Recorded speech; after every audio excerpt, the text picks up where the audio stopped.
that what the world is saying now so blatantly sa lahat ng kanilang mga propaganda at kanilang mga campaign at lahat ng kanilang mga agenda? We don't want this God to reign over us. Tama? Kaya at the end of every extreme liberal thinking, at the end of every wokeness, okay, sa lahat ng mga propaganda ngayon, at the bottom line, pag tinalo mo na, argument 1, tapos argument 2, tapos argument 3, pagdating sa dulo, ang argument nyo na kung merong Diyos o wala. Laging dun papunta yan. Kaya di ba lagi na sinasabi, why adhere to the Bible? It's a very old book. It's 2025. Di ba? Lagi, at the end of every moral argument sits the existence of God. Ang lagi na nilang titibagin, hindi, ayaw na. Walang Diyos. Bakit? Ang pipiliin nila, masunod yung sarili nila. Or sa atin, sarili natin.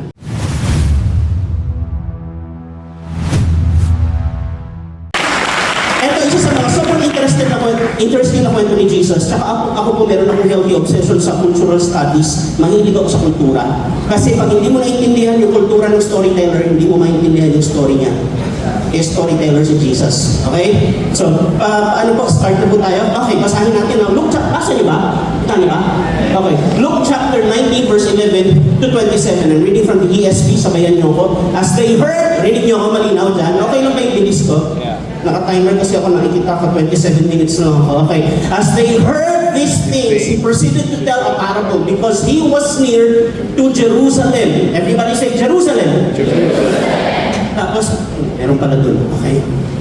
And because they supposed that the kingdom of God was to appear immediately, he said, therefore, a nobleman, everybody say nobleman. A nobleman went into a far country to receive for himself a kingdom and then returned. Everybody say kingdom. Everybody say return. So, sino yan? Sino yan? Sino yung sinisymbolize sa story? Si Jesus. Okay. Louder. Jesus. Sino? Jesus.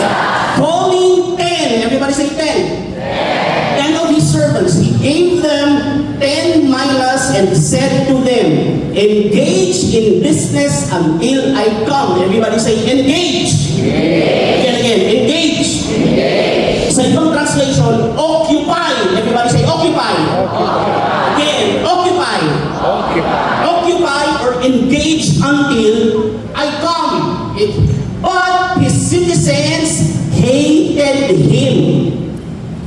Sa NIV, but some of his subjects didn't want him. Okay, but his citizens hated him and sent a delegation. Everybody say delegation. Yung delegation, konti marami.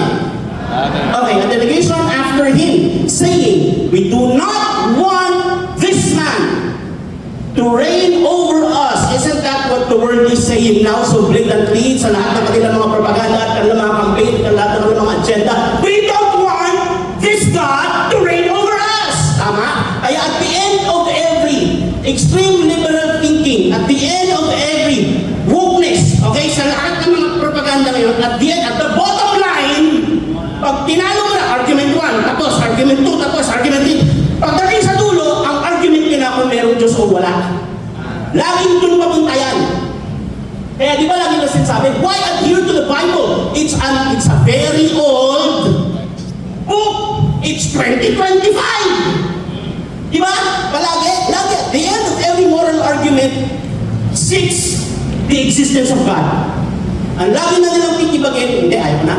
Walang Diyos. Bakit? Ang pipiliin nila, masunod yung sarili nila. Or sa atin, sarili natin. Yung mga time na sinusunod natin, yung gusto natin, kaysa sa gusto ng Diyos. And in effect, we are saying, we do not want this God, or we do not want this man to reign over us. Okay? Next.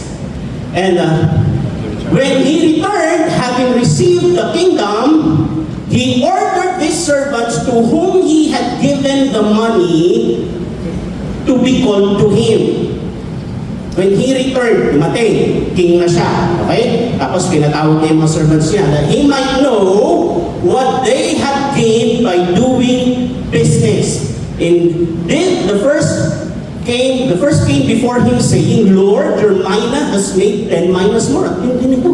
Sobrang galing nito. Isang mina, nagawa niyang 10.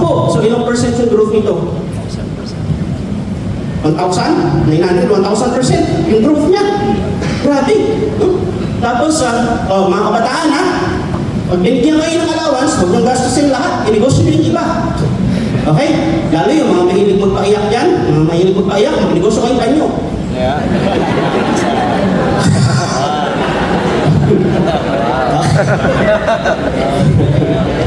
Tapos, ito. And he said to him, well done, good servant. Everybody say servant. Because you have been faithful. Everybody say faithful.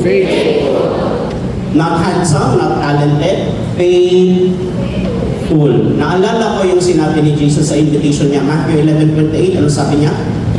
Magsiparito kayo sa akin, kayong lahat na napapagala at nabibigatan sa inyong pasanin at kayo aking pagpapahingahin. Come to me, all of you who are heavily laden, and I will give you rest. Sobrang bait. Isipin mo, gusto mo ba lumapit kay Jesus? Lahat na gusto lumapit kay Jesus, magpalakpakan. Merong requirement. Hindi basta-basta makakalapit, may requirement. Merong requirement. Pag ito wala ka, hindi ka makalapit. Hindi ka kasama sa invitation. Dalawa kayo, Luther. Oo, meron, may requirement. At pagkaka-receive mo naman kayo, Luther, lahat welcome kayo, Lord. May requirement. Alam niyo kung anong requirement? Tanong niyo ano? Pagod. Ang requirement, pagod. Tanong mo sa katabi mo, pagod ka ba? Yan ang itsura. Hindi lang mukhang pagod, mukhang puyat pa.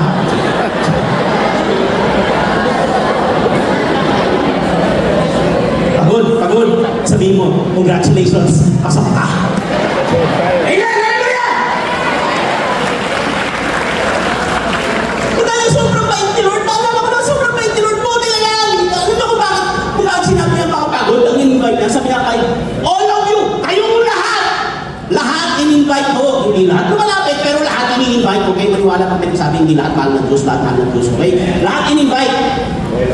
Lahat daw ng pagod. Kasi alam ni Lord, lahat ng tao, regardless of your social standing or your political persuasion or what have you, or your religious doctrine, lahat ng tao, one way or another, in one portion of your life, at the very least, in one portion of your life, sinisiguro mo sa'yo, pagod ka.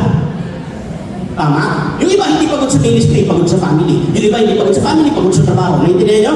Okay. At ang sabi ni Jesus, pag pagod ka, lumapit ka sa akin, bibigyan kita ng pahinga. Ang ganda ng salitang pahinga. Pahinga. Galing sa salitang papa. Hindi, pahinga. Galing sa salitang hinga. Okay? Ano ibig sabihin nun? Subukan nyo, nakalumulog ka sa tubig, di ba? Hindi ka na makahinga, umahang ka ng konti.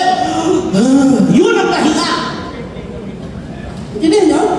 Bibigyan ka ni Lord ng breather. Kung hindi ka na makahinga, lumapit ka kay Jesus. Okay?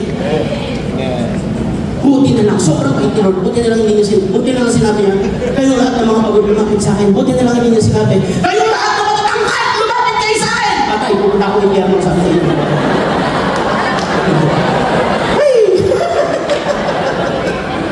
Sobrang bait ni Lord. Okay, and the second came saying, Lord, your mina has made 5 minas. And he said to him, and you are to be over 5 cities. Isipin nito ano ginagawa niya doon sa servants niya? Ginagawa niya, ano tawag sa nag-govern sa isang city? Ano tawag? Mayor! Sa 10 cities, sa 5 cities, ano tawag? Governor! Isipin niyo yung promotion! Ginawa niyang governor! Okay, next. Then another king, ito na tayo, saying, here is your mina which I kept laid away in a handkerchief. Okay, nabasa niyo na to, di ba? Okay. To save time, huwag na natin ikikwento ko na lang sa inyo, para mas mabilis. Kasi binabasa ko sa English, Tagalog ko pa, tapos na-explain ko pa. Okay, replay. Okay? So, okay. Hindi kayo Una, may nobleman. Ang setting nito, sa Judea, merong tetrarch king, si Herod. Okay? Tapos pagkatapos ng term ibig sabihin ng tetrarch king, ibig sabihin, hari ka pero may empire sa ibabaw mo. Pero mas mataas sa iyo yung emperor. Okay? You are sort of a governor, pero king ka. Okay? May tetrarch king si Herod. Pagkatapos ng term ni Herod, yung anak niya naman ang sumunod, ang gagawin niya, para kumuha ng anointing as king, para maging official na hari siya, tapos papalik siya. Ang sabi ni Jesus, merong isang nobleman, pumunta siya sa capital, sa malayong lugar, para kunin yung kingship. So sa mga listeners of Jesus, familiar sila sa political landscape kung ano sinasabi ni Jesus, kasi ganun ang sistema sa kanila. Okay? Maintindihan nyo? Tapos, sabi ni Jesus, pero merong mga tao na ayaw sa kanya, at hindi lang basta ayaw sa kanya, nagpadala pa ng mga delegation ng mga tao para pagdating doon sa capital, tututol sila. Ibig sabihin, powerful ito, kaya mong magpadala. Tama? Kung nagpadala ng tao doon, nasaan yung nagpadala? Nasaan? Nasaan yung nagpadala? Naiwan. Tama? Pag alis ng master, nasaan yung kaaway? Naiwan. Sino ngayon ang kasabay ng mga kaaway? Yung mga servants. Nagigets nyo? So pag alis ng master, ang naiwan yung servants niya at saka yung mga boss ng mga kaaway niya. Gets nga? Ito ang dynamics nun. Okay, tapos sabi nung king, binigyan niya ng tagi-isang mina, unit of gold ito. Okay? Malaki pong halaga ito. Ibig sabihin, kung mayaman yun, alam ka naman 10 lang yung servants niya. Ibig sabihin, ito yung mga leaders niya, ng mga servants niya. Okay? So meron din sila mga sarili-sariling grupo. Binigyan niya ng tagi-isa, yung isa naging 10, yung isa naging 5. 10 yan, 3 lang yung in-account na report. Okay? Yung isa naging 10, yung isa naging 5, yung isa, ilagay niya daw sa panyo, tapos binuo niya sa lupa. Okay? Tinago niya sa panyo, binuo niya sa lupa. Sa mga Hudyo, ang laking kahihiyan kasi, pag nagnegosyo ka openly, tapos nalugi ka, ang laking kahihiyan. No? At tingin nila sa'yo, wala sa'yo yung favor ni Lord. Okay? Hindi lang yun. Ito na, tayo dito. Okay. Pagkatapos niya, nanikwento ni Jesus yan, ito yung story. Sabi niya, nung sinabi nung servant, ito po, pinabalik ko na lang, wala pong bawas yan. Nilagay ko po sa panyo, binangon ko sa lupa, wala pong bawas yan. Nagalit. Nagalit yung king. Ba't nagalit? Wala namang bawas ah. Ba't nagalit? Ako lang kung mabait si Lord, ba't nagalit? Hindi ba siya yun, yung king doon? Ba't nagalit? Ang sabi ko ng servant ito, kasi po, I know you are a hard man.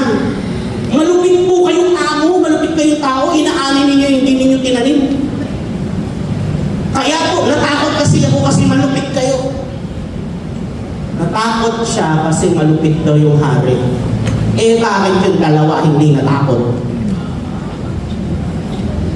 Bakit yung dalawa hindi sinabing ang lupit nyo naman? Nung bumalik yung master, tuwan-tuwa sila, ito, meron ako. Yung isa ng isa po. Ba't hindi sila takot? Ba't yung isa lang? Ito pa matindi. Sino nagtatrabaho dito para pakan? Okay. Sa trabaho niyo ba, nangyari na ba ito? Nagpa-meeting yung boss, tapos yung kasama ninyo, binaterya yung boss sa harap ng lahat. Nangyari na ba yun? Sa church, nangyari ba sa church yun? Papateriyahin mo yung pinakaulo sa harap ng lahat. Hindi ba akala ko walang galang yun? Diba? Sabi ng iba, hindi! Dapat open review is better than secret love. Tinan mo si Pablo, ni-review niya si Pedro. Kaya sila, wala nang ginawa sa buhay, kundi maghanap ng ma-review. Yun. Wala nang ginawa kundi mag-review. Wala nang in-inspire, wala nang inakal, puro na lang review. Dahil pa si Satanas kung makakontent.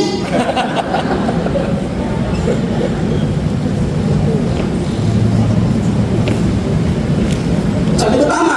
Sino nag-review kay Pedro? Si Paul. Bakit hindi si Mark? Anak-anakan na si Mark ka.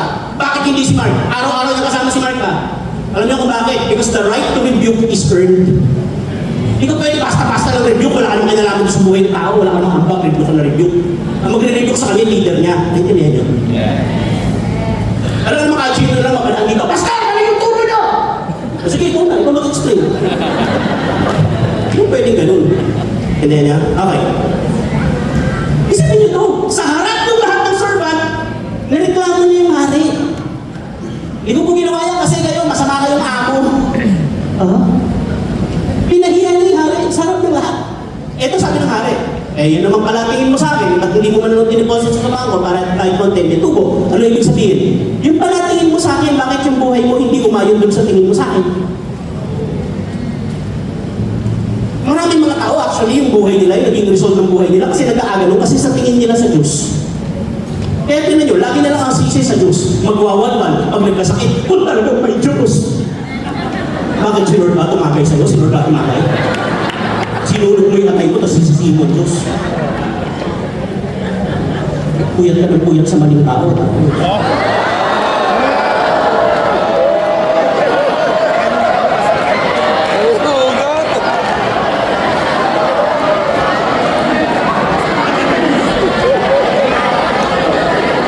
Wala, mukhang meron gusto yung topic pa. O sige, LCM po tayo, LCM. Mga single, makinig kayo. Sa Bible, walang dating. Hindi yun ini-endorse, hindi yun naging gawin. For thousands of years, hindi naging kultura yung dating na yan. Tanong nyo bakit? Sobrang delikado yung dating. Ang gawin ninyo ganito, yung mga lalaki. I-touch ko lang kasi, nagado na kayo eh. Sayang naman, okay? Itagal nyo kung ano, inurasa ko, mga 12 seconds yun. Okay. Makinig kayo, ha? Ganito, ang gawin ninyo, i-prepare nyo yung sarili ninyo, i-submit nyo yung sarili ninyo sa Diyos, ibabad nyo yung sarili ninyo sa mga teachings ni Lord. Para pagdating ng marriage, handa kayo, hindi kayo clueless, hindi nyo akala nyo ang married life ay parang nakikita mo lang sa Facebook na picture ng kamay na ganun. Tapos pag hindi mo masaya, hindi na ako masaya, hindi na ako masaya. Hindi pa masaya yung marriage, ano, dapat kumuha ka ng clown. Gusto mo pala magpasaya, nakasawa ka, ano tayo hindi ka magsisirkus-sirkus?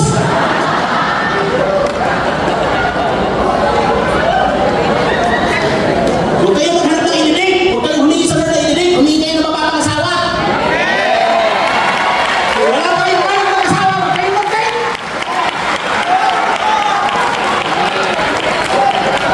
Gets nyo? Ano niya sa Bible? Ang ginagawa ng kabataang lalaki, ihahanda yung sarili niya. At handa na siya, sasabihin niya sa tatay niya, "Tatay, handa na ako mag-asawa. Ihanap mo na mapapangasawa. Halika, mag-trip tayo. Ayun, gusto ko yun. Makausapin mo yung pamilya. Handa na po kami. Yung tatay ko maghahanda ng bahay. Ready na po lahat. Okay ba sa inyo? O, ito yung regalo ko sa pamilya ninyo kasi inalagaan ninyo yung anak ninyo. Ako na mag-aalaga sa kanya. Ready na, okay na. Kasal. Tapos. O, di, hindi ka na busted, hindi ka na broken heart, hindi ka na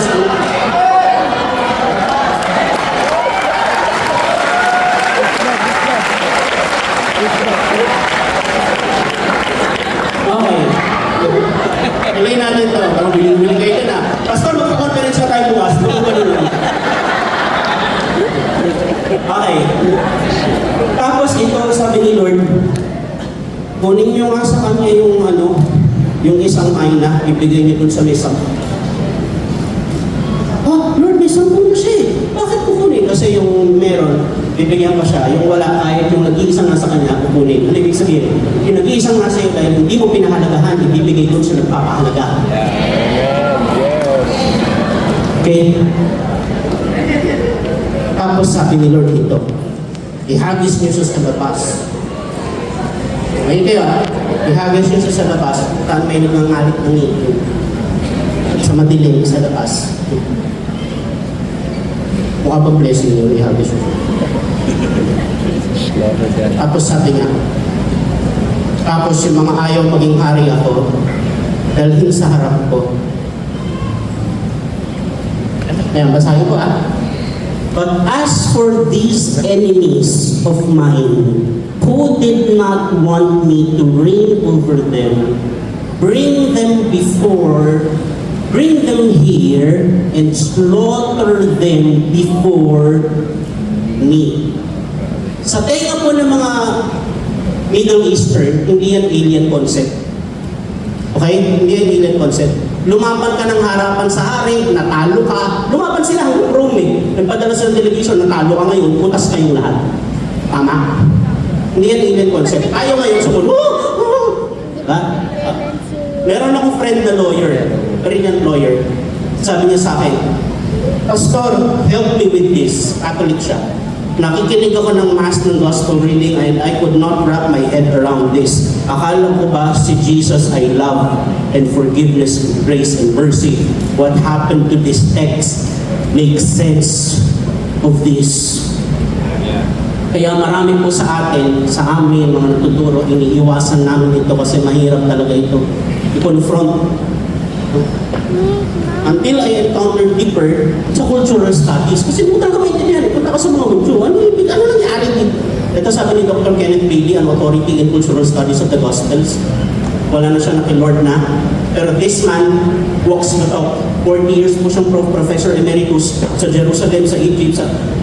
He lives and breathes Middle Eastern culture. So alam na yung Bible. Okay? Alam na kung ano ibig sabihin. Ay pati itsura, bahay, pati good. Okay. Ito sabi niya. Ganyan naman normal yung mga hari doon. Pero si Jesus, representing the King, eto, pansinin mo si Luke pag nagsulat si Luke. Lumayo ka pag sa Bible, pero mo hindi maintindihan na isa, lumayo ka. Ibig sabihin, lumayo ka dun sa verse, tinan mo yung buong libro. Okay? Inan niyo yung Luke. Pag nagsulat si Luke ng parable, laging hindi tapos. Observe yung writing style nito. Laging hindi tapos. Luke chapter 19 lang. Luke chapter 15, tatlo yung parable. Di ba? Yung prodigal son. Hindi rin tapos eh. Kasi dumating yung panganay na anak, tapos nagre-reklamo. Bakit sa pinaparte mo? Bakit ako hindi? Tama? Tapos nag-explain yung father. Hindi tapos. Walang reaction ng older son. Hindi sinabi ko rin nangyari. Tama? The Good Samaritan. Sabi ng Good Samaritan, ito yung dinari para sa kanya. Aalis ako, pag kulang pa, pagbalik ko, ibibigay ko. Hindi tapos, hindi sinabi ko ano nangyari doon sa Samaritan. Paglabas niya doon sa inn, puro Hudyo yung nandun, Samaritan siya. Ano nangyari? Ano nangyari sa kanya? Mga Hudyo galit sa Samaritan. Ano nangyari sa Samaritan? Hindi rin tapos. Pagdating dito, sabi ng hari, lahat ng ayaw ako maging hari, yung sa harap ko, pas lang yung sa harap ko. Ano nangyari? Alam niyo kung bakit hindi tapos? Tanong niyo bakit? Hanggang doon sa dulo. Tanong niyo bakit? Kasi po, ang parable, ganito yan. It's a representation of different people. Okay? Ang parable, sa mga characters na yan, may iba-ibang characters dyan. Ngayon, paano matatapos yung parable? Depende kung sino ka doon sa parable at kung paano mo siya tatanggapin. Kung ano ang magiging reaction mo doon sa parable, magiging submissive ka ba sa Lord? Magre-repent ka ba? O magre-repent ka? Iba-iba ang tapos ng parable. Naintindihan niyo? Kung ang Hudyo nag-repent, sinabi niya kasi yung prodigal son, yung bunso, Gentiles yun eh. Okay? Yung panganay, yun yung mga Hudyo. Kung yung panganay, yung Hudyo, nag-repent, sa kanya, ang mangyayari, magkakasundo sila, magre-repent, sasabihin yung panganay, sorry na, tatay, di ba? Hindi ko naiintindihan yung relasyon natin. Lahat pala na sa'yo, akin din, tinatanggap ko na rin si bunso. Pero kung magre-repent ka, ang gagawin mo ka na, papatayin yung tatay. Kasi ganun ginawa na kay Jesus. Nakuli niya? Ang sabi ni Jesus, yung ayaw sa akin maging hari, patayin sa harap ko. Ano ibig sabihin? Ito ang deserve ng mga ayaw ng kingship ko. Ito, death. Hindi ba yun ang binayaran ni Jesus? Death. Verse 28, tapos na yung segment niya na, ibang segment na. Okay? Pero kasi, ang scriptures, walang verses and chapters yan first century. Dumating yung mga verses, mga third century na. Kaya pag binasa niyo yung scripture, dapat huwag yung puputol-putulin. Okay? Verse 28, ano sabi? Verse 28, and when he said this, ano yun, yung parable? Basahin natin sa Bible. 1, 2, 3, go! He went ahead, going up to Jerusalem. Bakit siya pupunta ng Jerusalem? Ito yung pinag-awayan nila ni Pedro. Sabi niya, ang anak ng tao ay dadalhin sa Jerusalem. Igagapos, hahagupitin, ipapako sa krus. Ano sabi ni Pedro? Sabi ni Pedro, hindi yan nangyayari. Sabi ni Jesus, Satanas, pumunta ka sa likod ko. Bakit siya pupunta ng Jerusalem? Para mamatay. Pagkatapos yung sabihin sa mga tao, ito yung deserve ninyo. Ang deserve na mga ayaw sa akin, mamatay. Punta na akong Jerusalem. Anong gagawin niyo sa Jerusalem? Mamamatay. Bakit po? Para sa mga ayaw sa akin.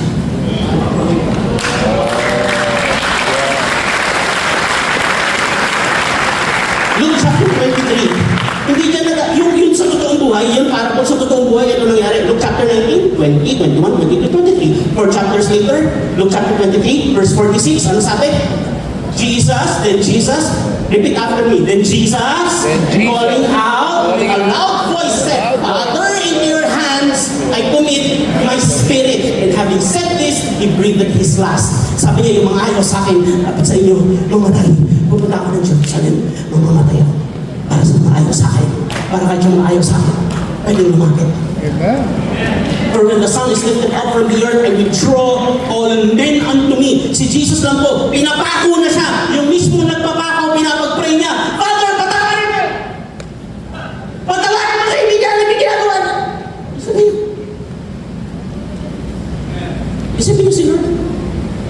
saan yung identity doon? Identity yung topic.